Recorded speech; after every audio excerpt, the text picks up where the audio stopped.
Hi everyone, welcome back to another video from Apps Tech Academy. Today I'm going to be guiding you through how you can easily link PayPal to eBay. So let's get started. First of all, open up your eBay application on your mobile device. Make sure that you're logged into your account. After you are inside, go ahead and select an item you'd like to purchase and then add it on your shopping cart or get to the checkout section. In the checkout page, go ahead and tap on the Pay With option and then select PayPal inside the payment method options. You can then go ahead and tap on Pay with PayPal at the bottom. Click on Continue to get to PayPal.com website where you'll need to enter your PayPal account's credentials.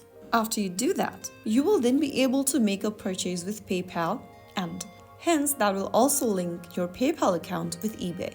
If you found the video helpful, don't forget to like, share and subscribe to our channel for more eBay tutorials.